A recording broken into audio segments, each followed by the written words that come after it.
Bonjour à tous, bienvenue dans ce webinaire sur la viticulture et les prévisions météo pour le millésime 2022. Comme d'habitude, je suis ravi de faire ce webinaire avec vous et puis avec Emmanuel Buisson. Salut Emmanuel. Bonjour à tous, bonjour Sébastien. Alors, est-ce que vous m'entendez bien? Si vous pouvez nous dire, par exemple, quel temps il fait chez vous? Bonjour Emmanuel, bonjour Arnaud, on entend bien, ok, super. Salut, bonjour Pierrick. Parfait, Dorian, bonjour. On va attendre un petit peu que tout le monde arrive. Écoute, du coup, on va avancer un petit peu sur les présentations. Il pleut à Bordeaux, d'accord. Ça va, c'est Emmanuel normal. va nous dire ce qu'il en pense tout à l'heure. Est-ce que ça va continuer? Ça. Écoute, du coup, Emmanuel, je te laisse te présenter. Donc oui, je vais me présenter rapidement. Donc Emmanuel Buisson, donc je suis le cofondateur de Weather Mesure et donc depuis l'été dernier, on a rejoint l'équipe de Winat et donc je suis en charge chez Winat de tout ce qui va être recherche et innovation et c'est moi qui m'occupe aujourd'hui de la cellule expertise météo. Voilà. Ok, donc vous avez vraiment le meilleur du meilleur. Ouf. Restons humbles, restons humbles. Et donc, du coup, pour ma part, c'est Sébastien Payen, je suis un des deux fondateurs de Fruition, Fruition Science. Et donc, nous, à Fruition, notre métier, c'est d'aider nos clients à gérer la contrainte hydrique. Donc, sur les vignobles irrigués, ça veut dire optimiser l'irrigation. Et puis, sur les vignobles non irrigués, c'est utiliser d'autres pratiques comme l'enherbement, la gestion de la canopée pour gérer cette contrainte. Sachant que toutes ces données qu'on utilise sont intégrées dans une plateforme qui s'appelle 360 Viti et qui, du coup, sert d'interface d'aide à la décision agronomique.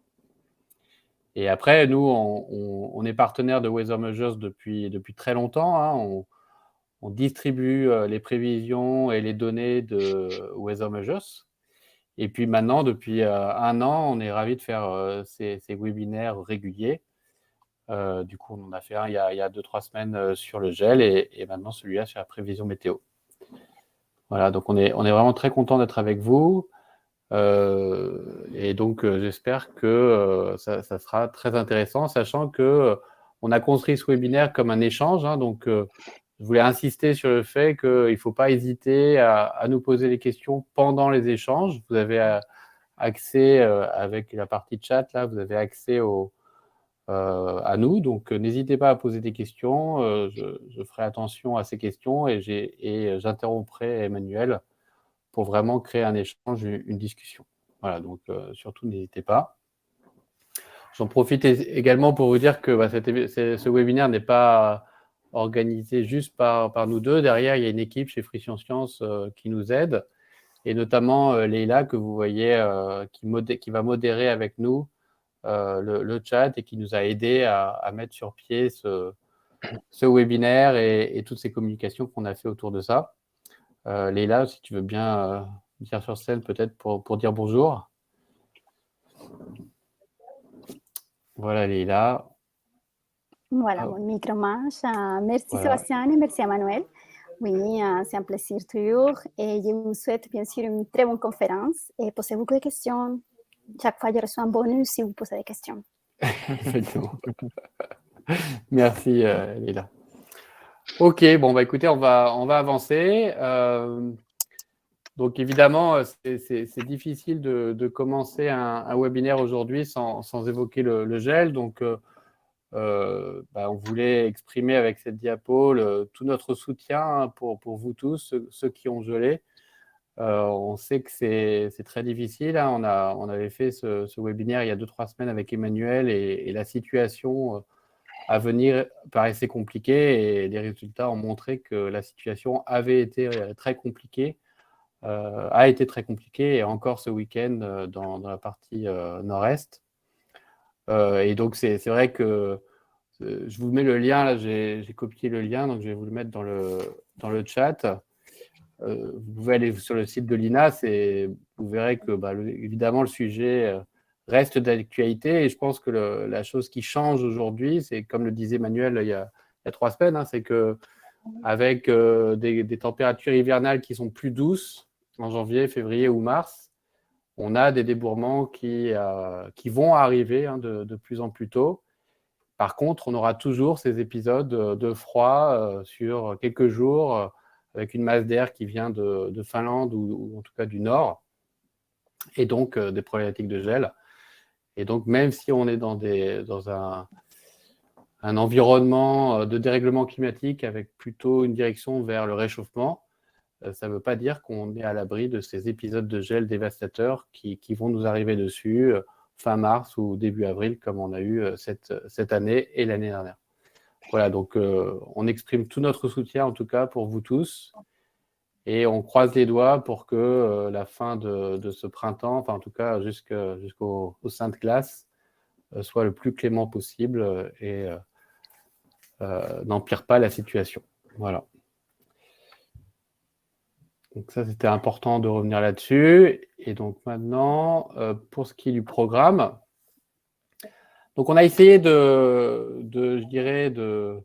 d'actualiser un petit peu ce qu'on avait fait l'année dernière. Donc on va faire les choses un peu différemment. Comme on est des scientifiques et des ingénieurs, on va quand même commencer par la théorie. On est désolé, mais il nous semble qu'il faut passer par ça. Donc, cette première partie, on va parler de comment ça marche, comment marche une prévision météo. Donc, Emmanuel reviendra sur tous les concepts. Par contre, à partir du point 2, on va rendre des choses un peu plus intéressantes. J'espère qu'Emmanuel arrivera à faire ce live. Mais en tout cas, on a décidé d'utiliser les outils que Emmanuel utilise en tant qu'expert de la météo pour vous montrer en live comment on utilise les différents outils qui sont à votre disposition pour comprendre la situation météo. Et donc, évidemment, le cas pratique sera la situation actuelle. Donc, ça sera la deuxième partie. Et pendant cette partie-là, il ne faudra évidemment pas hésiter à poser des questions, puisque on pourra aller dans le détail en fonction de ce que vous voulez. Et enfin, en conclusion, on vous livrera les différentes clés de lecture qui nous semblent importantes pour le millésime 2022 pour faire face à l'incertitude des prévisions météo et maximiser l'usage que vous ferez de ces prévisions pour vos opérations pendant le cycle végétatif de la vigne. Voilà, donc c'est ça le programme. Et pour commencer, oui, un autre point important, donc on peut vous poser des questions pendant le webinaire, donc on va vous poser 2 questions. Cette question et une autre un peu plus tard. Et donc là, pour accéder à ces questions, il faut que vous cliquiez sur le petit onglet sondage qui est en bas à droite de votre écran. Et donc là, vous verrez que Leïla a publié le sondage. Et donc la question qu'on vous pose, c'est avez-vous accès à des prévisions météo fiables? Enfin, avez-vous l'impression d'avoir accès à des prévisions météo fiables? Réponse 1, pas du tout. Réponse 2, oui, mais c'est beaucoup de travail. Et réponse 3, rien à dire, vous gérez très bien, tout va bien de ce côté-là. Voilà, donc c'est important pour nous de savoir un peu quelle est votre situation. Ça va permettre aussi à Emmanuel d'adapter son discours. Donc pour l'instant, on en est à peu près 50% des gens qui disent pas du tout accès à des prévisions météo fiables. Et après, un tiers, oui, mais c'est beaucoup de travail. Et un cinquième à peu près, rien à dire, tout va bien, je gère plutôt bien. Voilà, on reste sur du 50%, pas du tout, Emmanuel, tu vois, donc il va falloir être bon là. C'est ça. Mais c'est aussi pour ça qu'on fait ce webinaire. Voilà, le but c'est de vous montrer que malheureusement, les prévisions météo ne sont pas forcément fiables. En tout cas, c'est une science qui a beaucoup évolué depuis les 20-30 dernières années. Mais d'un autre côté, les attentes ont effectivement aussi fortement évolué et que même si nous, en tant que scientifiques, on s'aperçoit que les progrès dans les sciences météorologiques ont été exceptionnels, voire fabuleuses sur ces 20 dernières années, les attentes de la société en général, ils sont telles qu'on a toujours l'impression que c'est moins bon. Alors, il y a des fois où c'est vrai que c'est moins bon, mais on va vous montrer aussi qu'on peut optimiser en fait cette connaissance cette appréhension de la prévision météo qui, je le répète, est dépendant. En fait, la fiabilité d'une prévision météo dépend avant tout de la situation météorologique qui arrive. Et donc, chaque jour, la fiabilité va changer en fonction de la capacité des modèles à bien capturer cette situation-là. Voilà. Donc, on va attaquer par, effectivement, comme disait Sébastien, par un peu de théorie. Et puis après, ben, on va oser faire du live. Généralement, ça ne marche jamais, mais donc on a essayé de faire en sorte que cette fois-ci, on prend des serait risques. efficace. On prend des risques. Voilà, c'est ça, tout à fait. Alors, comment ça marche? Voilà, donc grosso modo, on peut résumer la construction d'une prévision météo sur ce diagramme-là. Et puis, ben, on va tout doucement regarder chaque partie et puis on va vous expliquer un peu comment ça s'est construit. À partir de cette construction, ben, mieux comprendre pour vous pourquoi des fois c'est bon et des fois c'est moins fiable. Quelle est la différence entre les différents modèles qu'on a accès aujourd'hui par Internet? Qu'est-ce qu'il faut regarder en priorité? Qu'est-ce qu'il ne faut pas? Parce qu'on peut se perdre assez rapidement dans toute cette information, je dirais, qui est aujourd'hui disponible auprès d'Internet et comment, quelque part, des sociétés privées peuvent amener une expertise spécifique sur cette prévision. Voilà. Donc la première chose, c'est que on ne pourra pas faire de bonnes prévisions sans avoir une parfaite connaissance du positionnement des masses d'air à l'échelle de la planète. On dit souvent que pour avoir une prévision, je dirais sur Bordeaux, sur Montpellier, sur Clermont-Ferrand, il faut connaître la météo à l'échelle mondiale. Pourquoi? Parce que finalement, la planète reste un système fermé et qui donc même ce qui se passe sur l'hémisphère sud peut avoir une influence plus ou moins importante et lointaine sur ce qui va se passer dans les prochains jours, voire dans les prochaines semaines sur l'hémisphère nord et en France. Donc, cette notion d'observation est primordiale.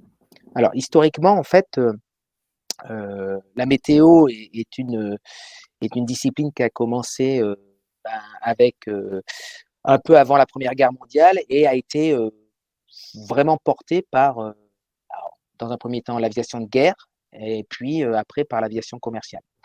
Parce que pour faire voler un avion, c'est mieux de savoir un peu les conditions météorologiques. Donc en fait, un système à l'échelle donc de l'Organisation mondiale de la météo, qui a été créé dans les années d'après-guerre, donc de mémoire ça va être 48 à peu près. Et en fait, on a quasiment la majorité des pays à l'échelle de la planète adhèrent à cette Organisation mondiale de la météo.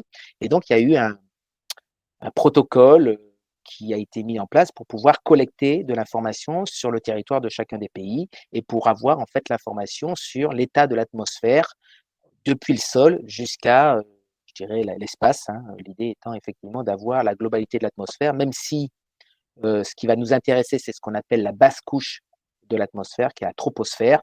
Et plus particulièrement pour les activités humaines, ça va être les premiers 1000 km, 1000 mètres, 2000 mètres d'altitude. Voilà. Grosso modo, qu'est-ce que ça veut dire? Ça veut dire qu'il y a une organisation qui se fait où on a une collecte d'informations, d'observations qu'on va décrire et qui est donc globalement sur terre, sur mer, dans les airs et qui permet d'avoir une photo initiale qui est la condition nécessaire mais pas suffisante pour avoir le début d'une prévision. Alors, les premières choses, donc au-delà de l'ensemble de ce système, en fait, voilà, on va commencer par les satellites, hein, qui est donc les nouveaux outils disponibles pour la météo moderne, avec effectivement un certain nombre d'agences d'agences spatiales qui viennent en fait envoyer des satellites autour de notre planète. Vous avez deux types de satellites. Le satellite plutôt géostationnaire, hein, qui va donc être positionné à 36 000 km d'altitude, qui va en fait rester figé sur une zone très particulière du globe, hein, donc c'est ce que vous voyez sur la carte en haut à droite, et qui va donc en fait mesurer l'information. Donc là, il y a un certain nombre de paramètres. Là, pour vous, ce qui est illustré, c'est le rayonnement solaire qui arrive à la surface de la Terre. Et donc, toutes les heures, on va avoir une information qui va couvrir l'ensemble de cet espace. Alors là, on a remis à plat, mais n'oubliez jamais que la Terre est ronde, et donc on a effectivement des données qui sont dépendantes de jusqu'à quelle latitude on peut porter. Le deuxième type de satellite, c'est des satellites que vous connaissez peut-être un peu mieux pour certains d'entre vous, notamment c'est ce qu'on appelle la gamme Sentinelle. hein, qui sont donc des satellites qui vont être ce qu'on appelle soit polaires, soit défilants, qui ont donc en fait une, une rotation autour de la Terre. C'est ce que vous voyez là sur les petits satellites qui, on voit bien, décrivent donc des révolutions autour de la Terre et qui vont en fait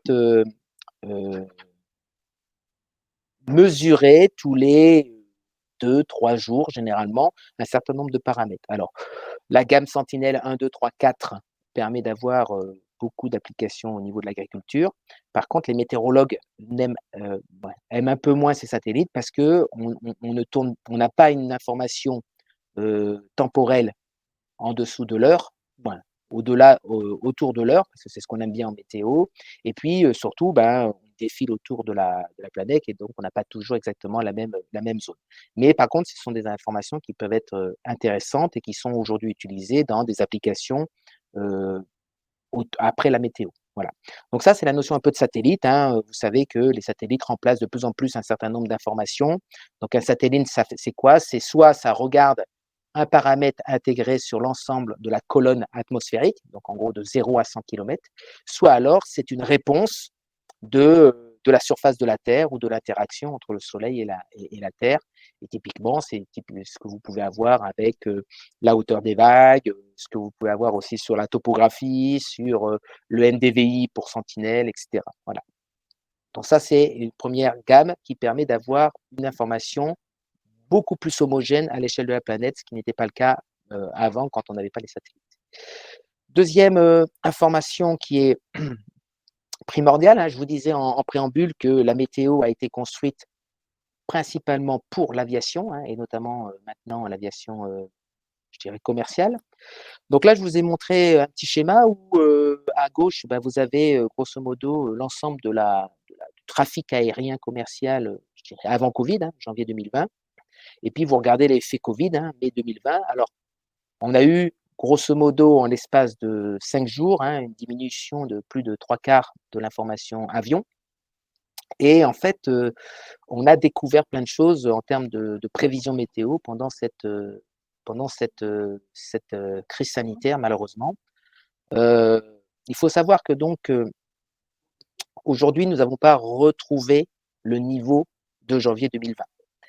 Et en fait, la donnée avion, en fait, comme historiquement, on a toujours eu des données avion et des données de sol, hein, parce que c'est la première donnée qu'on a capturée en météo. Tous les modèles de prévision ont toujours construit leurs fameuses images initiales, hein, leurs photos initiales, à partir de ces données-là. Le Covid a montré que finalement, cette donnée avion, même si elle est, par rapport à une donnée satellite, beaucoup moins nombreuse, hein, on est quasiment dans un rapport quasiment de 1 à 9, hein, par rapport entre la donnée avion qui arrive tous les jours et puis la donnée satellite.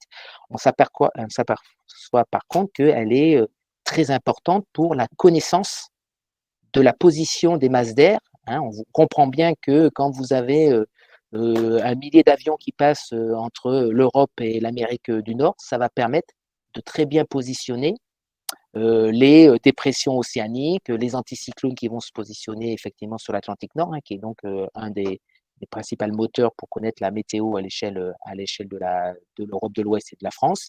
Et donc, quand on va diminuer cette information-là, obligatoirement, on va avoir une perte de l'information précise du positionnement de ces masses d'air, ce qui a notamment, je dirais, engendré une perte de fiabilité des prévisions, et notamment sur des modèles qui ont montré leurs limites, une certaine limite dans la fiabilité, notamment pour tout ce qui est météo au-delà de 3, 4, 5 jours, hein. La météo 2020 et 2021 était fortement perturbée par ça. Voilà. Donc on verra tout à l'heure pourquoi on a ces conséquences aussi importantes sur les prévisions. Mais sachez qu'effectivement, on est encore tributaire de cette donnée avion qui est une donnée primordiale pour la connaissance de la position, comme je dis, des masses d'air et de leur déplacement, mais aussi, naturellement, de la fiabilité des prévisions, quel que soit le modèle météo. Troisième source de données, ça va être les données radar, hein, qui vont permettre d'avoir une information sur la pluie, mais grosso modo, c'est surtout sur la position des fronts, hein, et de la présence ou non de pluie. Donc là, je vous ai montré grosso modo comment fonctionne un radar, hein. C'est parce que le radar va être à la fois utilisé dans les modèles de prévision, mais c'est aussi une donnée qui est utilisée en direct quand on veut repositionner une situation météorologique en cours. On verra ça tout de suite, vu qu'on a la chance qu'il pleuve un petit droit sur la France aujourd'hui. Donc on pourra voir la différence entre la prévision de ce matin, ce que donne la donnée radar actuelle et comment on peut évaluer cette fiabilité de la pluie par rapport à la donnée radar et à la prévision météo du jour. Voilà. Donc ça, c'est une donnée qui est importante. La donnée radar, je rappelle, le radar, ça voit en fait un flux de pluie qui tombe, d'accord? Donc, vous voyez sur la droite le réseau radar de Météo France. Météo France va donc traiter l'information par radar et après va avoir des algorithmes qui permettent de reconstruire une mosaïque à l'échelle de la France. Sauf que vous voyez que finalement, on a quelques zones blanches et puis on a quelques zones qui sont éloignées des radars. C'est-à-dire que plus vous allez être éloigné du radar, plus votre faisceau qui va scruter votre atmosphère va être haut. Et dans certaines situations, on a soit des masques, soit des pluies basses qui ne sont pas prises en compte du fait de la distance entre où vous êtes et l'implantation du radar. Donc le radar a aussi structurellement ses incertitudes et peut ne pas forcément voir la pluie qui tombe.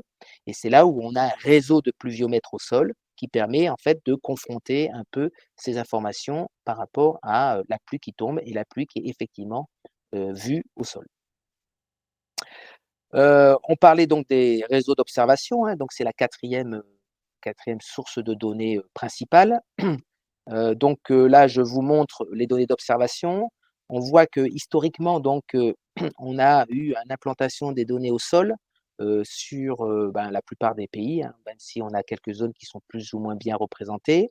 On a aussi cette notion terre-mer, hein, où on a des bouées qui sont installées de façon, je dirais, soit fixe, soit comment on dit déjà, c'est pas navigante, mais bon voilà, qui vont effectivement être soumis à la houle.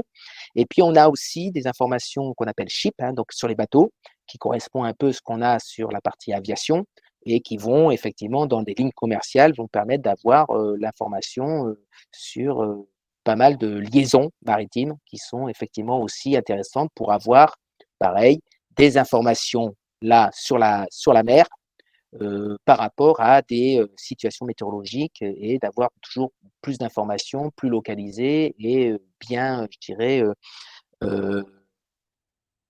timées entre. Bon, en fait, c'est vraiment une information spatiale et temporelle qui nous est très important pour pouvoir bien positionner, toujours pareil, les masses d'air entre elles et puis les déplacements de ces masses d'air, qu'elles soient de haute pression ou de basse pression. Voilà.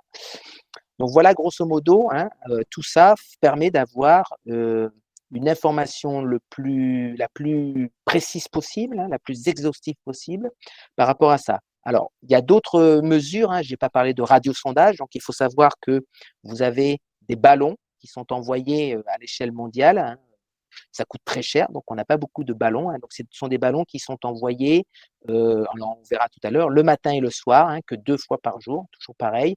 Rappelez-vous que l'Organisation mondiale de la météo, c'est pour essayer d'avoir des données homogènes à l'échelle de la planète, sauf que tous les pays n'ont pas les mêmes budgets météo et donc il a fallu faire des compromis et c'est pour ça qu'on a des normes internationales qui sont dictées par l'Organisation mondiale de la météo et qui permettent de standardiser l'ensemble de cette information et cette information va être envoyée dans les réseaux, dans le réseau de communication des différents centres météo et qui va permettre de faire cette image qui va constituer l'image de départ pour initialiser les modèles de prévision.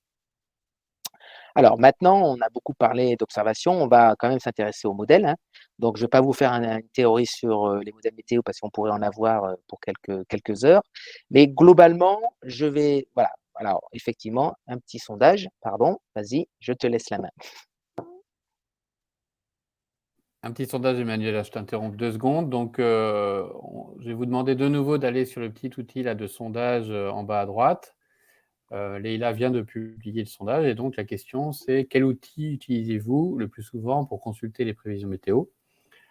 Météo France, 360 VT avec Weather Measures, Météo Ciel, AccuWeather, Météo 60, Météo Blue, Winat ou autre. Voilà, donc ça nous permettra aussi d'un peu de comprendre comment vous abordez la météo et sur quel fournisseur vous vous appuyez.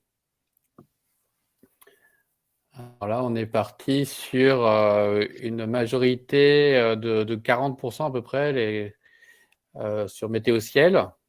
OK. Alors, ce qu'il faut savoir pendant que le sondage, c'est que dans la liste qu'on vous a mise là, il y a des gens qui sont des producteurs de prévisions météo et il y a des gens qui ne sont que des afficheurs de prévisions météo. D'accord? Donc, quand vous pouvez comparer sur certains sites comment ils sont agencés, des fois, il y en a qui affichent ouvertement quel est le modèle et le producteur de la donnée derrière ce qui va afficher dans ces petits tableaux, quand vous faites par exemple recherche par ville, et puis vous allez avoir des tableaux de prévision, et d'autres qui vont être vraiment les producteurs de l'information en tant que tel. Voilà. Donc ça, c'est important aussi de bien comprendre que vous avez certains sites qui ne sont que finalement des afficheurs et d'autres qui vont être vraiment des gens qui vont faire tourner des modèles météo, et il y en a naturellement beaucoup moins. Voilà, typiquement, certains peuvent être un peu des deux, hein, ça dépend un peu effectivement. Ouais, donc là, le top 3, hein, c'est Météo Ciel, autre. Alors, juste pour ceux qui ont répondu autre, si vous voulez nous dire quels autres outils vous utilisez, ça peut être intéressant, bien sûr. En troisième position, il y avait Météo Blue et Météo France en quatrième position. Voilà. Mais avec clairement 40% des gens sur Météo Ciel. Ok. Voilà. Ben, ça tombe bien, on va faire une démo de mon Météo Ciel tout à l'heure. Ça permettra à chacun de… Donc Météo Ciel, c'est un site très très bien, mais il y a quelques pièges, et donc je vais vous montrer tout à l'heure pour les éviter pendant le live. Voilà. Alors, comment fonctionne un modèle météo? Grosso modo, alors là, on a pris typiquement, ça c'est le modèle arpège pour de Météo France, mais grosso modo, s'il faut qu'on aille plus loin, voilà, mais grosso modo, un modèle, c'est quoi? C'est qu'on empile des petits cubes les uns sur les autres et les uns à côté des autres. Voilà.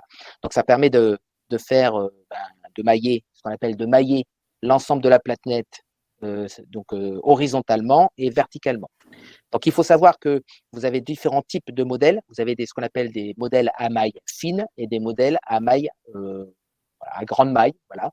Donc, la maille, c'est quoi? C'est en fait la résolution horizontale de votre modèle. C'est le petit carré qui va vous déterminer la résolution horizontale de votre modèle. En météo, on n'est pas comme les autres, hein. On va fonctionner plutôt en latitude et longitude. C'est pour ça que la plupart des modèles météo ont une référence latitude et longitude et pas une référence kilométrique. Alors après, on fait les traductions à nos latitudes, mais en tout cas, il faut savoir ce qu'il en est. Et en grille verticale, donc ça veut dire qu'on va, empiler les petites briques les unes sur les autres. Et donc, pareil, en météo, on gère plutôt des niveaux de pression et pas des niveaux de mètres. Et après, on a des conversions, mais la plupart en natif, en primitif, le modèle météo va travailler sur latitude, longitude, hauteur de pression, niveau de pression, voilà, sachant que à la surface, en théorie, on est autour de 1000 hectopascales, 1000 millibars, ça dépend un peu comment on organise ça, et quand vous remontez, vous allez jusqu'à 0 vers l'espace. Voilà. La plupart des modèles vont prendre l'ensemble de l'atmosphère, donc ça veut dire les 100 km. Hein. D'autres modèles prennent un peu moins, mais ça, c'est des spécificités. Voilà. Et donc, en fait, votre modèle après, donc là, vous allez avoir ce qu'on appelle la structure de votre modèle. Et ensuite, vous allez représenter sous la forme d'équations, hein, ce qu'on appelle les systèmes d'équations différentielles. C'est un mot barbare. Mais en fait, ces équations représentent les différents phénomènes physiques, physico-chimiques qui vont en fait être importants dans la météo. Donc, on a naturellement, typiquement, la mécanique des fluides, la thermodynamique, le rayonnement solaire, ce qu'on appelle la microphysique, donc c'est tout ce qui est le cycle de l'eau. On va voir les échanges entre sol et atmosphère, océan et atmosphère. On va voir la notion de turbulence. Donc en fait, il y a certains processus qu'on sait représenter par des équations plus ou moins détaillées, et d'autres processus typiquement comme la turbulence ou le même ce qu'on appelle les interférences du rayonnement solaire quand il traverse l'atmosphère, on ne connaît pas encore tout. Et donc, on a ce qu'on appelle des paramétrisations, donc c'est des représentations plus ou moins détaillées. Et tout ça doit rentrer dans le modèle pour qu'on puisse avoir un compromis en termes de temps de calcul. Voilà. Parce que vous savez bien que la météo fait partie, et le climat en général, fait partie des sciences qui demandent beaucoup de ressources de calcul. Et notamment, dans les 20 dernières années, ce qui a permis aux sciences météorologiques d'avancer, aux sciences du climat d'avancer, c'est parce qu'on a eu aussi une augmentation des capacités de calcul, en plus de l'apport de tout ce qui va être satellite, etc. Voilà grosso modo comment ça fonctionne. Donc vous voyez que c'est un système assez complexe. À dire aussi que chaque modèle va être développé par l'équipe, par un pays, par donc une équipe. Donc vous avez le modèle américain, vous avez le modèle français, vous avez le ou les modèles américains, les ou le modèle français, allemand, canadien, suisse, anglais, etc. Et chaque centre météo national a développé son modèle en fonction globalement des objectifs qu'il avait, et souvent c'est de représenter au mieux le territoire et sa zone de prédilection. Donc c'est pour ça que souvent on dit que le modèle anglais va plutôt bien voir tout ce qui va se passer à l'ouest, le modèle allemand plutôt ce qui va se passer en continental. Je dis souvent que nous avons une chance inouïe, c'est que la France connaît une climatologie exceptionnelle, hein, avec effectivement, de par son positionnement géographique et sa localisation. Mais la complexité en modélisation, c'est qu'on essaye d'avoir un modèle qui va pouvoir représenter aussi bien les effets méditerranéens que les effets, je dirais, atlantiques. C'est pas toujours simple, avec notamment des choses comme ça. Donc voilà, grosso modo, la complexité qu'on peut avoir quand on met un modèle derrière. Ensuite, le modèle, en fait, c'est certainement pas quelque chose de parfait. Donc, vous avez à droite la représentation du monde réel, ok, et puis vous avez à gauche la représentation qu'on a dans le modèle. Donc, un modèle, c'est, comme je vous disais, une maille. La maille, vous voyez, c'est le carré. Elle va être de dimensions différentes en fonction de chaque modèle.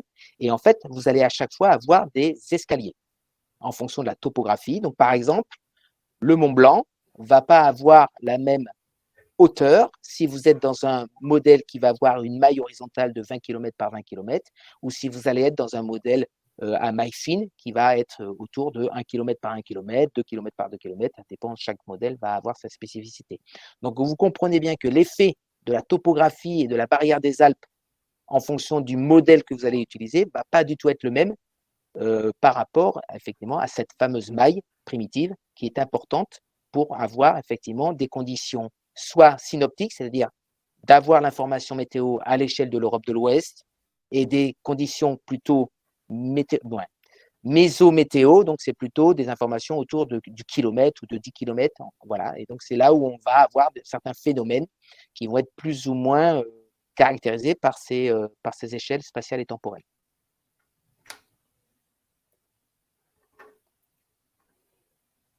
Ensuite, voilà, donc grosso modo, alors je ne peux pas être exhaustif parce qu'il y en a tellement, mais ce que vous avez globalement sous Météo Ciel, entre autres, mais bon, pas que, donc vous avez les deux modèles principaux de Météo France, hein, qui aujourd'hui, Météo France a Arome dans sa version, donc Arome a deux versions, une version à peu près à 1 km, un peu plus d'1 km, et une version à un peu plus de 2 km. Et une version Arpège qui est une version d'un modèle de climat qui est centré sur l'Europe. Donc vous voyez, on vous a mis la maille, hein, l'équivalent de la maille, et puis l'échéance. L'échéance, c'est quoi? C'est grosso modo, plus la maille est fine, comme ça coûte cher en temps de calcul, on ne peut pas aller trop loin dans la prévision des heures. Donc à Rome, typiquement, quand vous allez à Rome en version Open Data via Météo France, vous l'avez jusqu'à 36 heures en général. Sous Météo Ciel, vous l'avez à 48 parce qu'ils ont un accord spécifique avec Météo France. Donc voilà, donc à Rome, c'est à peu près 48 heures. Mais vous avez une maille qui est de l'ordre soit de 1,2, soit de 2,4. Arpège, vous allez plutôt avoir une maille autour de 8-10 km. Et là, vous pouvez, par contre, vous projeter jusqu'à 102, 110 heures. Hein, donc c'est à peu près un J+4. Ensuite, vous avez deux autres modèles qui sont disponibles sur, pareil, Météo Ciel, mais aussi sur d'autres, hein, qui est les modèles allemands. Donc, vous avez 3 modèles allemands. Vous avez un modèle allemand qui est dédié à l'Allemagne, que je n'ai pas mis là, qui s'appelle Icon D2, qui déborde un peu sur l'est de la France, qui peut être intéressant. Mais vous avez surtout 2 modèles, hein, qui est Icon EU, qui est à 7 km avec un J+4, qui est à peu près l'équivalent de Arpège. Et puis, vous avez un Icon Monde, hein, qui est à peu près à 13 km de résolution, qui va jusqu'à J+7. Vous avez le fameux modèle GFS, hein, qui est en fait aujourd'hui le modèle que vous allez avoir le plus en termes de fréquentation de sites, parce que c'est historiquement, les Américains ont toujours fait l'open data sur leurs produits, et que donc le modèle GFS est quasiment utilisé à 80-85% voire même peut-être 90% aujourd'hui sur tous les sites que vous avez sur Internet. La crise Covid nous a montré que le modèle GFS avait quand même une certaine comment dire, avec quelques ratés, hein, et que moi je dis souvent, le problème du modèle GFS, c'est trop chaud, trop froid, trop de pluie. Voilà. Donc au-delà de 4, 5, 6 jours, on s'aperçoit que finalement ce modèle GFS est fortement impacté aujourd'hui, hein. Alors, est-ce que c'est l'effet Covid ou non? Mais en tout cas, on l'a observé vraiment depuis en fait effectivement le printemps 2020, où on a eu une dégradation un peu de ces prévisions au-delà de 4-5 jours du modèle GFS. Et souvent, on compare le modèle GFS à son équivalent, alors que j'ai mis IFS parce que c'est son nom technique, mais vous le connaissez par le modèle ECMWF ou CEP, hein, donc qui est le modèle qui est utilisé, qui a été développé par le Centre européen, qui était positionné en Angleterre et qui est en train de déménager en Allemagne. Et donc, ce modèle CEP ou alors ECMWF est aujourd'hui estimé comme étant le meilleur modèle du monde, vu par les stats météorologues, mais n'empêche que c'est aujourd'hui un modèle de référence, et la plupart du temps, le modèle GFS se recale sur lui après, voilà, quand on commence à faire des prévisions autour de J+5, J+8, J+10, on a souvent des écarts, et statistiquement, c'est souvent le GFS qui va se repositionner sur le modèle européen autour de 6-7 jours, ça dépend de la situation, tout ça. Donc c'est vrai que attention au modèle GFS, c'est pas toujours la vérité vraie au-delà de 6-7 jours. Après, vous avez d'autres modèles qui sont plus régionaux, hein. Alors, WRF, c'est un modèle de la communauté scientifique de météorologie, hein, à l'échelle mondiale, qui est utilisé. C'est-à-dire que vous, si vous êtes un passionné, vous allez télécharger le modèle, vous le mettez sur votre ordinateur, vous pourriez faire vos propres prévisions si effectivement vous êtes un vrai passionné. Et puis, Météo Blue a un modèle spécifique qu'ils appellent NMM, mais qui est en fait une version.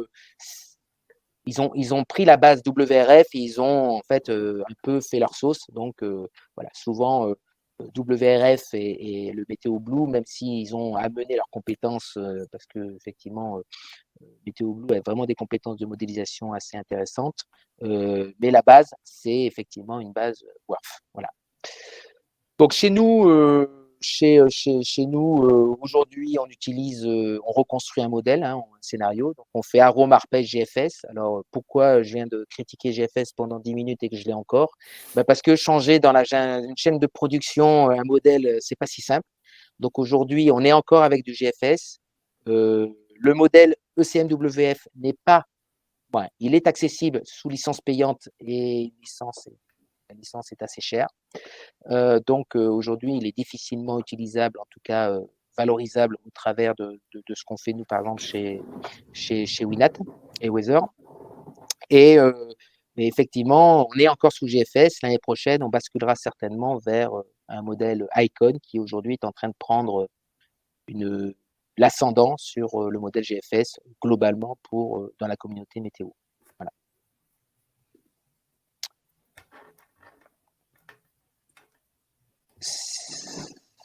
Alors, je regarde un peu les chats, si tu regardes s'il y a des questions.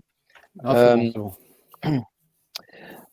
Grosso modo, troisième volet qui est assez intéressant et assez important, c'est la partie assimilation de données. C'est-à-dire que vous avez vos observations, vous avez vos modèles, et bien après, il faut mettre les observations dans le modèle. Donc, il y a des techniques mathématiques, on va pas les aborder parce que voilà, il y a différentes manières de faire ça. De façon très simple, en fait, on voulait vous présenter un schéma pour vous expliquer pourquoi on est obligé d'avoir en fait l'information générale. Là, c'est représenter l'information. Voilà, je me positionne moi sur l'Europe de l'Ouest, la zone Z. Je veux avoir la prévision sur ma zone Z. Et bien, il faut savoir que comme les masses d'air, comme vous le savez, se déplacent chaque jour, chaque minute, et ben en fait, pour avoir l'information sur l'espace Z, il me faut, si je veux avoir une prévision à 24 heures, il me faut connaître l'ensemble des observations sur ce que vous voyez, le rond qui est 24 heures. Si je veux avoir les prévisions à 3 jours, je dois collecter l'ensemble des observations sur l'espace 72 heures. L'ensemble des informations, c'est quoi? C'est la position des hautes pressions, des basses pressions, à la fois en horizontal et à la fois en vertical, et leur déplacement. D'accord? Et donc, vous voyez que grosso modo, si j'arrive à 5 jours, eh ben, j'ai fait le tour de la planète. Ça veut dire quoi? Ça veut dire que souvent, dans la communauté, on dit souvent qu'on a une fiabilité relativement importante, statistiquement toujours, jusqu'à 3, 4, 5 jours. Et après, en fait, au-delà de 5 jours, on appelle ça la tendance, hein, c'est bien pour ça qu'on appelle ça tendance, c'est-à-dire que grosso modo, c'est un peu votre modèle numérique qui va faire un peu son choix, voilà, qui va faire un peu son parcours en fonction de ce qu'il a vu précédemment sur les 3-4 jours, il va faire son choix de scénario. Donc c'est là où c'est important de bien séparer les choses parce que grosso modo, ce qu'il faut retenir, c'est que plus vous allez vous rapprocher de 4-5 jours, plus le poids des observations diminue et va avoir de moins en moins d'influence sur la prévision. Et au-delà de 5 jours, et ben finalement, c'est beaucoup de numérique et plus beaucoup d'observations qui va être dans la prévision de votre modèle. Voilà.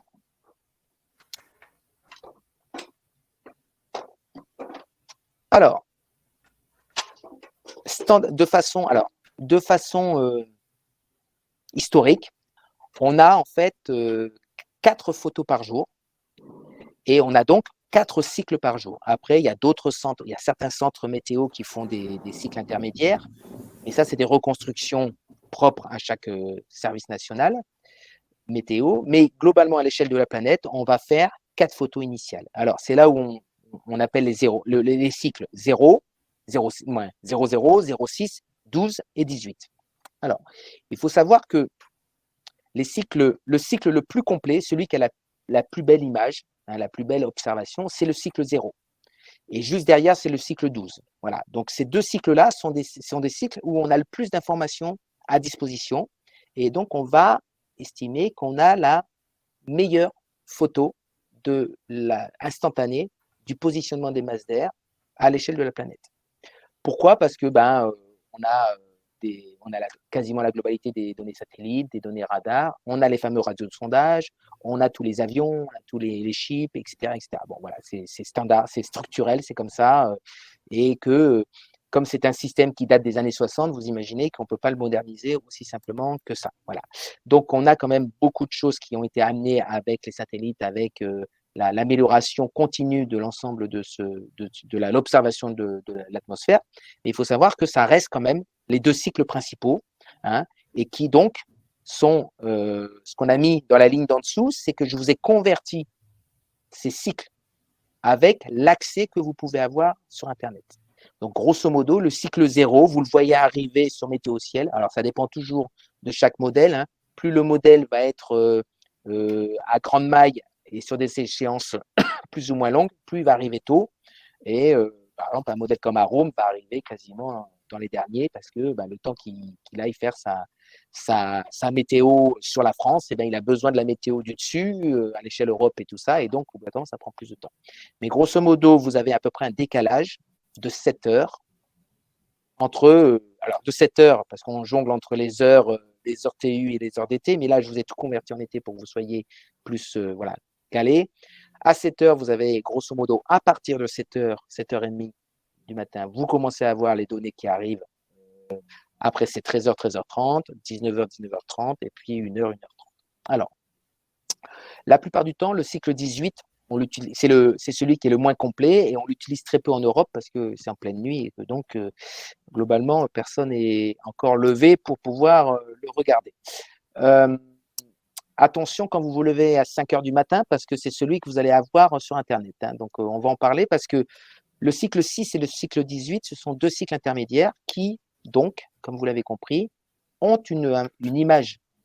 Ouais, la collecte des observations est un peu moins complète, et donc vous avez obligatoirement une image qui est moins précise que ce qu'on peut attendre des 2 images précédentes. Et donc, en fonction un peu de la situation météorologique, plus la situation météorologique va être conflictuelle, complexe, plus en fait ces 2 cycles-là peuvent différer des 2 cycles du matin et du soir. Et donc, souvent, ce que je dis moi dans mes formations, c'est que attention au cycle de 0,6 que vous avez, vous, à disposition quand vous rentrez manger à déjeuner. Et donc, comme la plupart du temps, vous faites regarder la météo le matin, après dans la matinée, et puis après à déjeuner, et puis après dans l'après-midi, et puis après le soir, ben, sachez déjà que ce n'est pas la peine trop de regarder voilà, parce que vous n'avez que des actualisations, en termes de prévision en tout cas, vous n'avez que des actualisations au mieux 4 fois par jour. Et en plus, le grand warning sur ce cycle de 6 heures, notamment quand vous attendez la pluie, parce qu'effectivement, potentiellement, ce cycle-là peut avoir une fiabilité qui soit à la fois moindre et peut-être voir des choses un peu différentes des cycles que vous aurez vus le matin et du cycle qui pourra venir le soir. Voilà. On continue.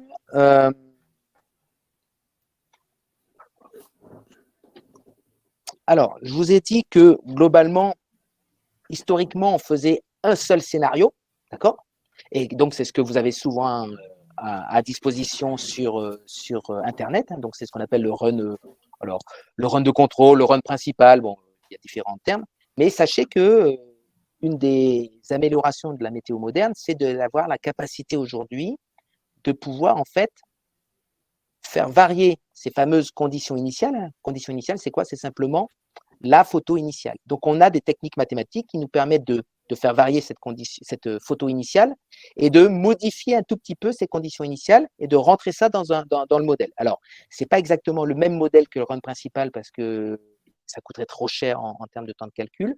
Donc, on a ce qu'on appelle des modèles qui sont un peu dégradés, mais qui permettent en fait de ne pas avoir qu'un seul scénario principal, mais d'avoir en fait un ensemble de scénarios qui, à chaque condition initiale modifiée, va nous donner un nouveau scénario.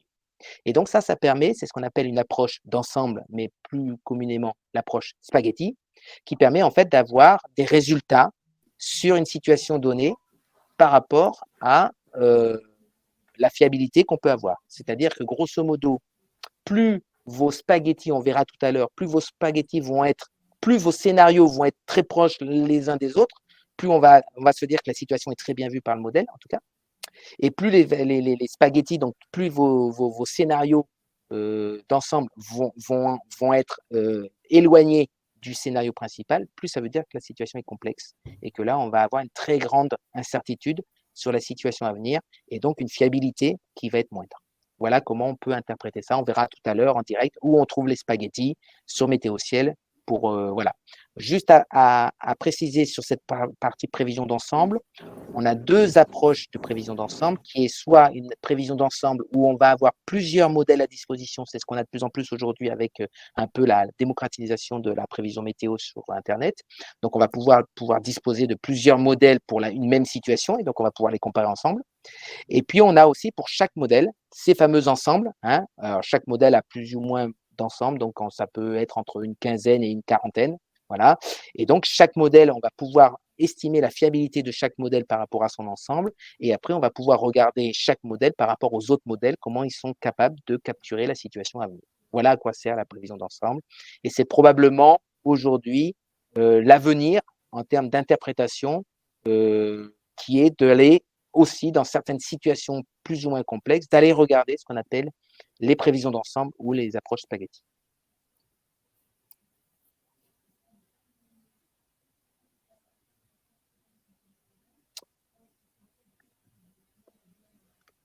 Sébastien, la prochaine.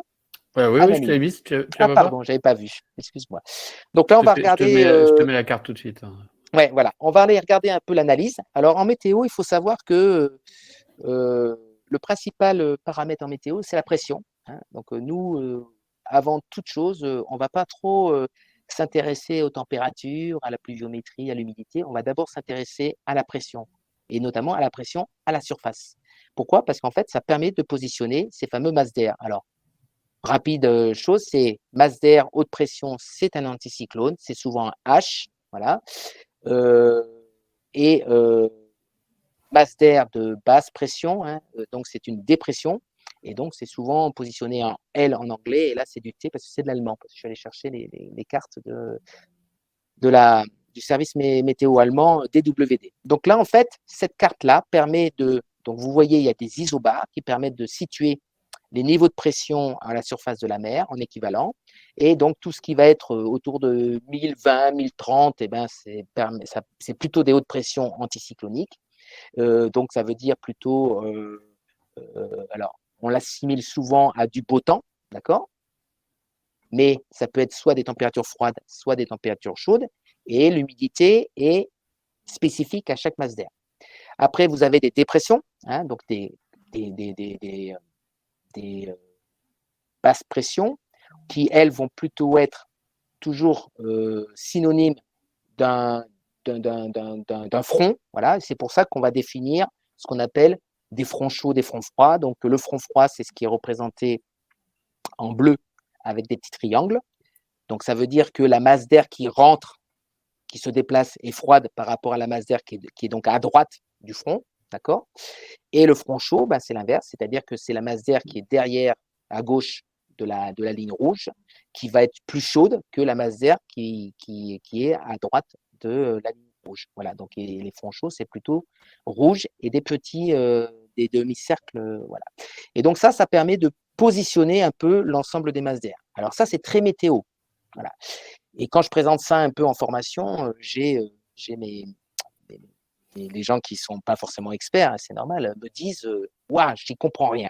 Alors, ce qu'on fait, et vous avez un certain nombre de sites qui traduisent un peu ça de façon un peu plus, je dirais, ludique. Alors, il y en a deux qui se ressemblent beaucoup, Weedy et Vetusky. Moi, je préfère Vetusky parce que c'est mon truc. Donc, c'est là que je vous ai montré Vetusky. Et donc, en fait, ça vous permet, donc voilà, donc si tu reviens en arrière, Sébastien, on voit bien la position, hein, des différents fronts. Donc, c'est exactement la même chose, hein. Donc, vous voyez bien complètement à droite tout ce front chaud et froid qui est représenté. Donc, quand on dit front, obligatoirement, il y a conflit de masse d'air et donc il va y avoir pluie. Je résume, c'est très, très, très, je dirais, c'est vraiment résumé, mais on retrouve bien ces zones de conflit entre, effectivement, ce qu'on voyait sur la carte de pression complètement sur l'Europe de l'Est. Et puis, on retrouve bien les situations frontales qui arrivent par l'ouest sur la façade atlantique et qu'on va effectivement retrouver avec ce front bleu qui arrive juste en pointe de Bretagne. Et puis derrière, le front bleu, le rouge qu'on doit voir de mémoire tout au loin, voilà, qu'on voit un peu plus au loin, qui est complètement à gauche et qui est en train de se former sur la partie atlantique. Donc voilà un peu cette traduction, hein, voilà. Et puis en fait, donc ça c'est la photo initiale dans le modèle. Et puis après, ben, on va lancer le modèle pour sa prévision en fonction de quel modèle, et ben, on va avoir plus ou moins d'échéances. Et donc on va avoir grosso modo l'évolution de ces masses d'air, donc l'évolution de ces pressions en surface, qui se traduisent après dans le modèle au travers de toutes ces équations par l'évolution. Alors là, c'est vrai que c'est facile parce qu'on a de la pluie, donc c'est là où on symbolise le mieux, mais on a exactement la même chose, on verra tout à l'heure sur tout ce qui est température, humidité. Et donc là, on a l'équivalent, par exemple, de la carte synoptique des pressions qui va être traduite dans Ventusky par cette situation-là où on voit que le front avance côté Atlantique, que le front sur la France est en train d'être un peu, de se détériorer quand il rentre, parce que il y a une zone un peu de haute pression qui va plutôt avoir tendance à faire grosso modo à arrêter de faire pleuvoir. Voilà globalement un peu si on peut résumer de façon théorique les choses par rapport à la météo en général. Excellent. Merci Emmanuel. Et donc du coup, là, dans les quelques minutes qui restent, ce qu'on vous propose, c'est que je vais donner la main, on va se concentrer sur l'écran d'Emmanuel. Donc là, je vais l'agrandir. Voilà, ça c'est l'écran d'Emmanuel. Et donc Emmanuel, je vais te laisser un peu surfer entre tes différents outils pour nous montrer, pour décrypter un peu la situation actuelle.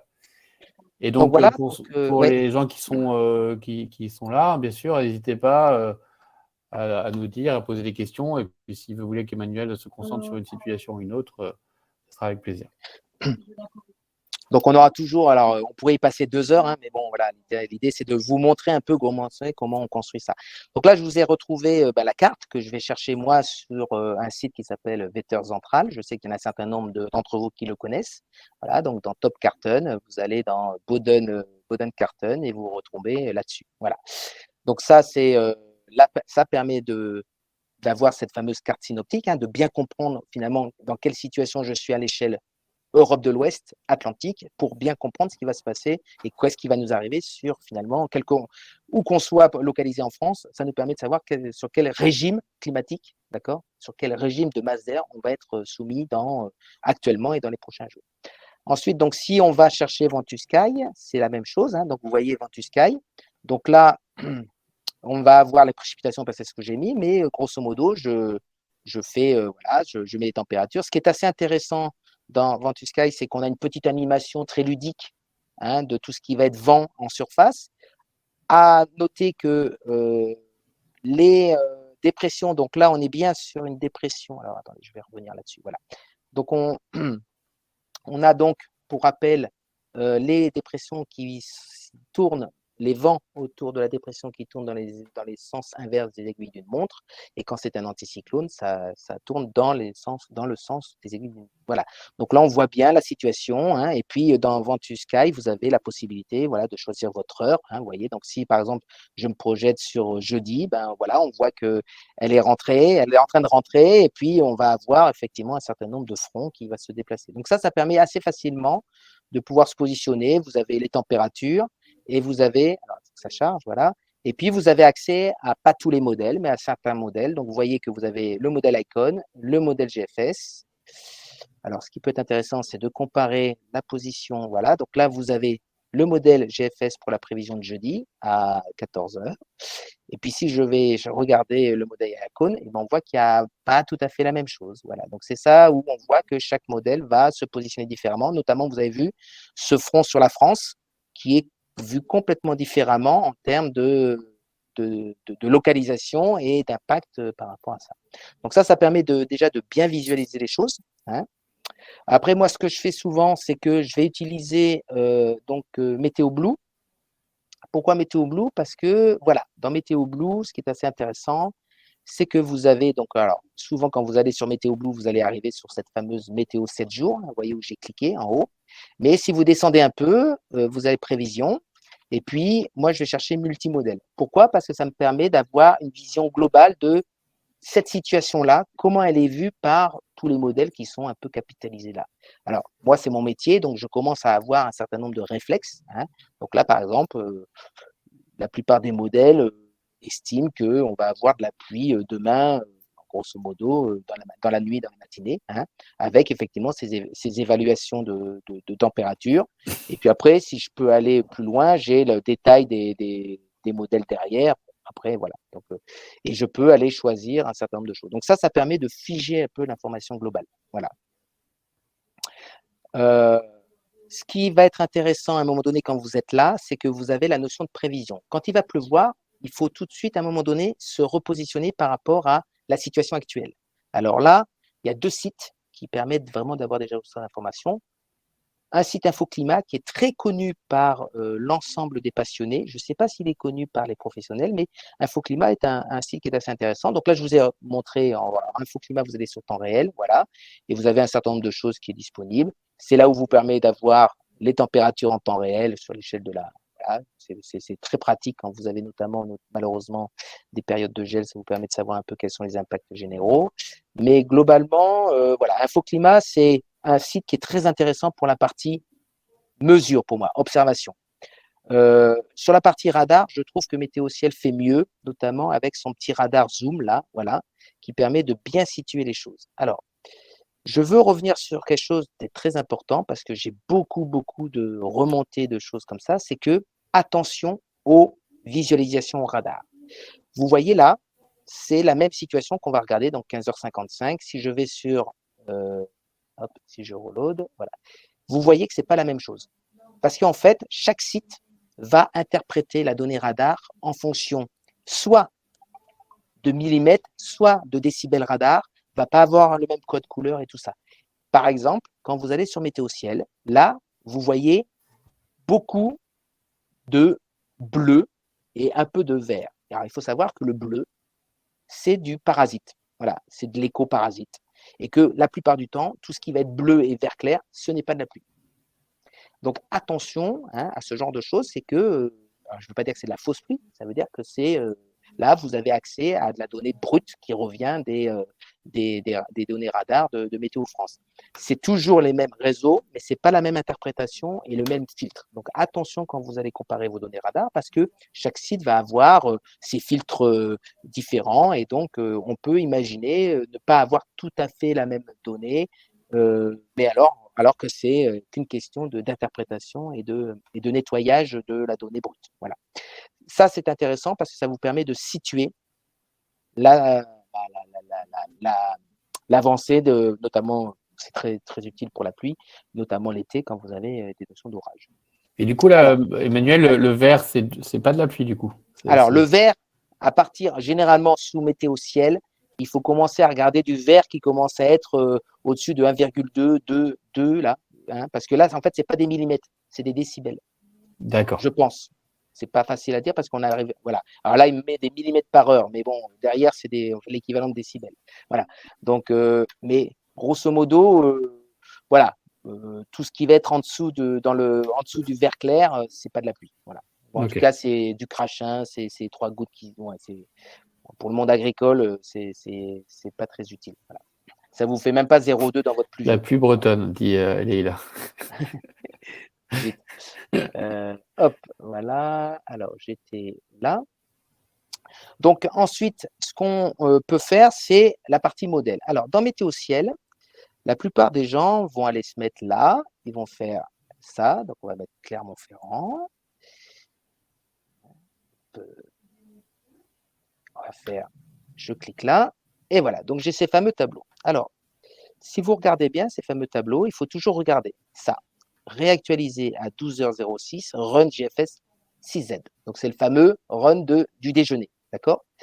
Donc ça, attention, parce que effectivement, vous regardez ça rapidement, vous regardez les prévisions, tout ça. Il faut savoir qu'au-dessus, vous avez un certain nombre de données qui est assez dense, et puis vous pouvez changer. Donc là, vous avez la prévision classique, là, vous allez avoir le fameux WRF de Météo Ciel, mais vous pouvez aller avoir la prévision d'Arome, et vous voyez qu'en fait, à chaque fois, ça va vous donner des tableaux différents avec des échéances qui vont plus ou moins loin en fonction de si la maille fine, eh ben, on n'a plus que 36 à 48 heures. Si on est une maille un peu plus grosse, comme par exemple Arpège ou Icon, eh ben, on va avoir 3-4 jours. Voilà, vous voyez, voilà. Donc, et puis, vous allez voir que grosso modo, c'est souvent pas tout à fait la même donnée. Voilà. Donc ça, c'est dangereux parce que en fait, de façon systématique et par défaut, ça vous met sur le GFS alors que ce n'est pas forcément la meilleure donnée. Alors, ce que moi, je fais souvent pour essayer d'avoir, parce qu'en fait, en plus, cette information-là, elle est spécifique à un point. Et donc, ça ne vous permet pas de comprendre ce qu'il y a au-dessus de vos têtes. Donc, souvent, en fait, ce qu'il y a dans GFS, il faut descendre en dessous et vous avez en fait l'ensemble des modèles qui sont à disposition. Voilà. Donc là, vous allez avoir le modèle Arome. Donc là, vous voyez que vous avez l'ensemble de la donnée Arome qui est disponible avec des valeurs, sans des valeurs. Donc là, il faudra traîner un peu autour de ça, mais ça vous permet d'avoir les échéances. Sachant que grosso modo, dans Météo Ciel, vous avez un code couleur. Donc, le code couleur, c'est le cycle de 0, c'est le cycle violet. Voilà, ça c'est le cycle de ce matin. Le cycle rouge, c'est le cycle en cours actuellement, c'est le cycle de 0,6. Donc, celui qui est arrivé à 13h. Et là, vous voyez, ça commence à rentrer. C'est le cycle donc il est 17h. Voilà, donc le modèle Arome est en train d'être rechargé tout doucement. Là, c'est le cycle de 12h qui arrive. Voilà. Et donc, vous en avez l'équivalent avec les précipitations et tout ça. Donc là, vous avez accès au modèle Arome. Vous allez avoir accès au modèle Arpège qui doit être. Alors là, on a les mailles fines. Donc Arome, WRF, c'est 2 km. Vous voyez, le Icon. Voilà. Donc là, les mailles fines, c'est souvent entre 1 et 4 km. Et puis, vous avez des modèles globaux. Donc, vous retrouvez le modèle Arpège, les modèles GFS, vous allez avoir le modèle Icon là, vous avez le modèle ECMWF qui est donc disponible uniquement en cartographie, voilà. Et puis donc là, vous pouvez zoomer, ça vous permet de pouvoir, vous voyez, par exemple le modèle arpège qui est donc libéré plus tôt parce qu'il tourne, il a une maille plus grosse et donc il tourne plus vite. Vous voyez qu'il est déjà jusqu'à 20 heures pour les prévisions de cet après-midi. Voilà. Posé par l'image de 12 heures. Voilà. Dernièrement, je voudrais aller jusqu'à cette petite chose-là, qui est très loin. Vous voyez, on descend très, très bas dans le site. Donc là, c'est l'ensemble. Alors ça, c'est intéressant parce que je peux avoir accès à l'ensemble de chaque modèle. Vous voyez, donc là, par exemple, là, je vais avoir l'ensemble du modèle GFS. Donc là, je vais lui mettre Clermont-Ferrand. Voilà. Et donc, je vais le cliquer et il va me donner l'ensemble. Voilà, bah, vous voyez, c'est très... Là, attendez, je reviens. J'ai cliqué au mauvais endroit. Il est où? Il est là, voilà. Donc, vous voyez là, typiquement, alors, attention, les ensembles, ce sont des températures, donc c'est des approches très météo. Donc là, vous avez la température à 850 hectopascales, qui correspond à peu près à 3000 mètres de mémoire, et 500 hectopascales, on doit être à peu près à 5000 mètres. Et puis là, vous avez la partie précipitation au sol. Bon, ce qui est intéressant avec, vous voyez, voilà, donc sur Clermont, vous voyez, alors là, vraiment approche spaghetti. Grosso modo, on est à peu près serein pour les 4 prochains jours. Par contre, vous voyez que les prévisions à 10 jours ou à 15 jours, elles sont quand même beaucoup plus je dirais, instables, avec un certain nombre de... Voilà, la situation est loin d'être claire et ça se traduit par la météo. Vous voyez qu'effectivement, on a beaucoup de pluie. Donc ça montre un peu cette fiabilité de chaque modèle. Ce qui est assez intéressant quand même, c'est effectivement de pouvoir les comparer les uns après les autres, par rapport aux autres. Donc, par exemple, si je descends, ben voilà, vous avez l'ensemble de ECMWF. Donc, je vais refaire la même chose sur Clermont-Ferrand. Et donc, vous voyez que, alors là, on a un peu moins de choses, mais on va que jusqu'à 5 jours. Et donc, vous voyez que là, globalement, on a quand même une situation qui est relativement bien connue. On a un peu de dispersion là pour savoir si on a un petit front froid qui rentre. Vous voyez, donc en fait, de connaître les températures à 3000 et à 5000, ça permet de savoir quelle est la masse d'air qui rentre. Voilà. Donc, c'est ça qui est important pour savoir un peu situer notamment les risques de gelée, parce que la question c'est est-ce qu'il va geler avant les mi-mai? Ben, c'est ça en fait, c'est ces masses d'air qui vont en fait permettre de se positionner. Est-ce que la masse d'air va se positionner plutôt en orientation, je dirais, sud ou en orientation nord? Et bon, c'est comme ça qu'on interprète. Alors là, on commence à être vraiment dans le détail météo, d'aller très loin, mais sachez que ça existe. Voilà. Globalement, ce qu'on pouvait dire là-dessus. Excellent. Merci beaucoup, Emmanuel. Je vois qu'il n'y a pas trop de questions, donc tant mieux. J'imagine que ça veut dire que ta petite présentation live était très didactique. Et donc, du coup, je te laisse conclure sur les 2-3 dernières diapos. Et ben donc, pour conclure, en fait, pour faire une petite synthèse, l'idée, c'est effectivement garder à l'esprit que malgré tout, la crise Covid fait que ça a eu un impact non négligeable sur la fiabilité des prévisions et que, grosso modo, même si aujourd'hui, un modèle européen tient plutôt bien la route, typiquement, le modèle européen, c'est lui qui avait vu à peu près à J+8, J+10, l'épisode de gel qu'on a connu donc début avril, voilà. Alors que le modèle GFS était complètement au chou, il a fallu attendre J+6, J+7 pour qu'il puisse s'aligner sur le modèle européen. Donc voilà. Donc attention à cette notion-là, voilà. Vous avez plusieurs modèles à disposition, avec des résolutions différentes, des résolutions fines pour des J0, J1, des résolutions de plus en plus grandes qui vont permettre d'aller jusqu'à J+3, J+10, J+15. Le max, c'est GFS, J+15, voilà. Et donc, chaque modèle va se comporter différemment en fonction de la situation et va plus ou moins bien capturer les choses en fonction de comment il a été construit. Voilà.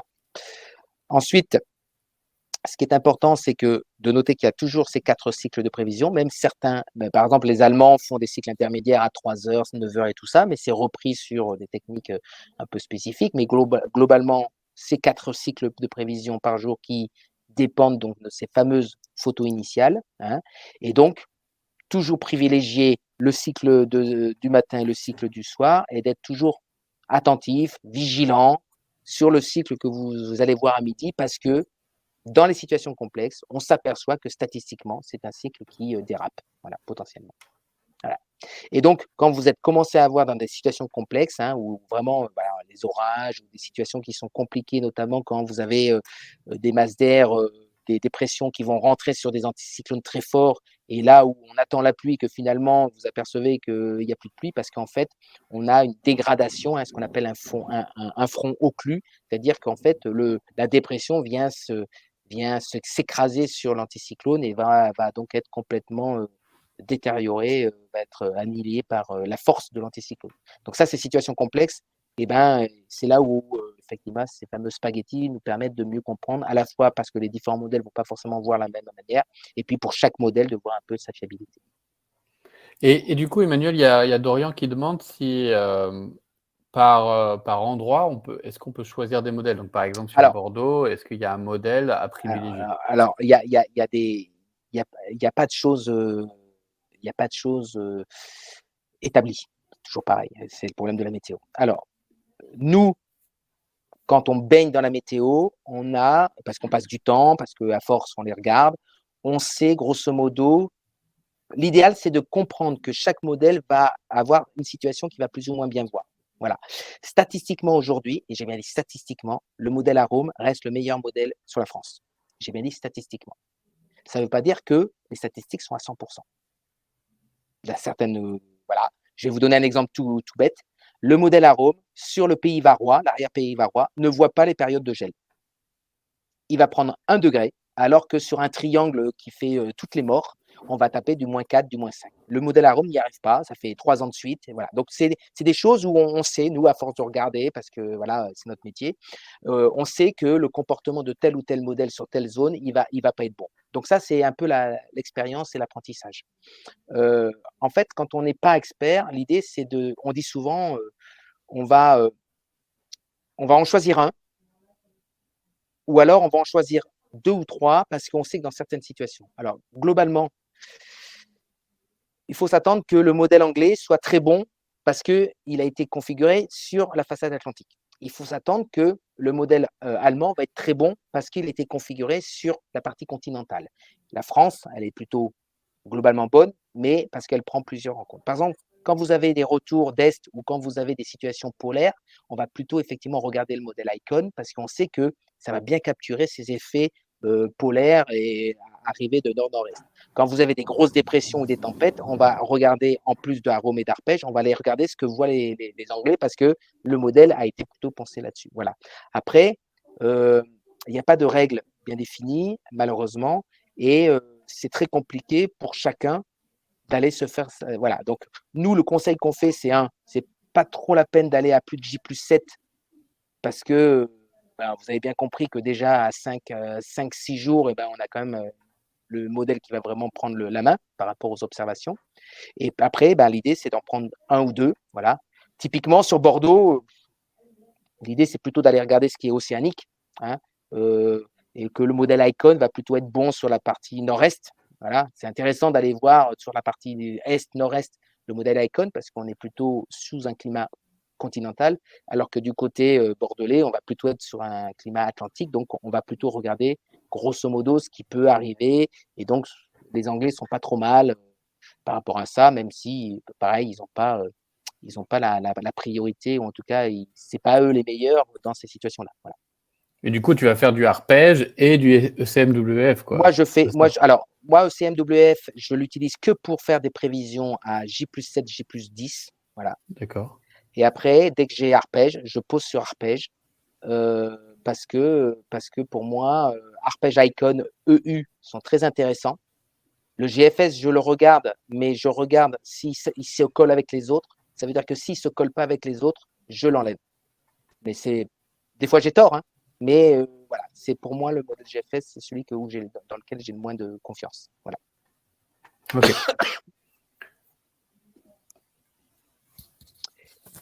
Et voilà, donc on revient, recommandation, attention, alors jusqu'à J+4, J+5. Alors après, ça va dépendre de la situation météorologique. L'année 2021 a été très instable. Ça a été une année très instable. C'était une année La Niña. On pourra un jour, si vous voulez, discuter de El Niño ou La Niña.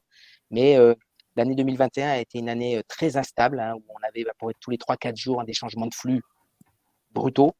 Et donc ça, les modèles n'aiment pas du tout. Voilà. Donc dès qu'on a un peu de stabilité, les modèles sont meilleurs. Voilà. Donc il y a un peu la crise Covid et un peu la situation en 2021 qui était particulièrement complexe d'un point de vue instabilité.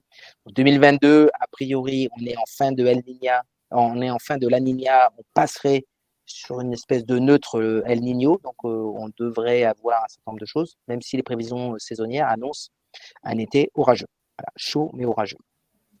Et donc voilà, après, la météo, vous l'avez de façon automatique sous Météo Ciel. Et puis après, dans certaines situations, c'est l'expertise humaine parce que malheureusement, on ne passera jamais sans cette expertise-là. Voilà. On fait attention au cycle 06. Hein, voilà. Et puis, chez Winnet et Weather, on essaye d'utiliser, de faire de ce qu'on appelle de l'intelligence météorologique, c'est-à-dire d'utiliser les maths pour pouvoir améliorer les prévisions sur des problématiques très spécifiques, qui est le risque de gel, la vague de chaleur, la grêle, la pluie, etc. Voilà. On essaye d'améliorer, pas le scénario dans sa globalité, mais un impact particulier, parce que c'est plus facile statistiquement et d'un point de vue algorithmique de traiter ces choses-là. Du coup, il y a Laure qui demande si tu as écrit des articles de vulgarisation pour expliquer juste un peu tout ce que tu as expliqué pendant ce Alors, webinaire. c'est en cours, ça va être publié. On est en train avec l'équipe de marketing de Winnet, on est en train de développer une sorte de blog avec effectivement des petites. Voilà, donc c'est long. Hein. On a fait beaucoup d'accompagnement avec la partie gel, hein, où j'ai essayé d'accompagner le mieux possible cette situation-là. Et on continuera et on va s'améliorer. Donc, au cours de 2022, suivez un peu les réseaux sociaux, LinkedIn et blog sous le site de Winnet. On va essayer d'amener cette information-là au fur et à mesure pour de la vulgarisation et vous aider d'être moins dépendant et de mieux comprendre ce que vous trouvez sur Internet, parce que je crois que c'est important. Voilà. Oui, bien sûr, exactement. Et puis, évidemment, ce webinaire qu'on a fait aujourd'hui, il est accessible en replay, hein, donc n'hésitez pas à le garder. Il sera encore disponible. On vous enverra le lien après la conférence. Nous, également, à travers les conférences du millésime qu'on fait comme ça, c'est des choses qu'on fait régulièrement. Donc, pareil, hein, restez sur les réseaux sociaux, suivez un peu nos publications et on aura certainement d'autres événements là-dessus. Donc voilà, c'est un peu les deux façons de répondre à cette question de Laure. Et donc, du coup, je vais conclure. Donc, je voulais vous remercier d'être venus si nombreux. Merci Emmanuel, hein, pour ton intervention pleine d'expertise. J'espère que ça a permis d'éclairer la situation pour vous tous et de vous aider. Et j'espère que ça vous donne des billes, hein, pour passer une année un peu plus sereine, même si on a tous compris que ça restait de la météo et de la prévision et donc c'est compliqué. Et j'espère qu'avec tous les petits trucs et astuces que Emmanuel vous a donnés, ça va vous permettre d'aborder ça avec un peu plus de sérénité en tout cas. Voilà, et si vous voulez aller plus loin, on fait des formations spécifiques. Alors, je ne passe pas mon temps à faire des formations, mais j'en fais à peu près une dizaine par an. Et voilà, ça fait partie, alors surtout en collectif, hein, parce que, effectivement, voilà.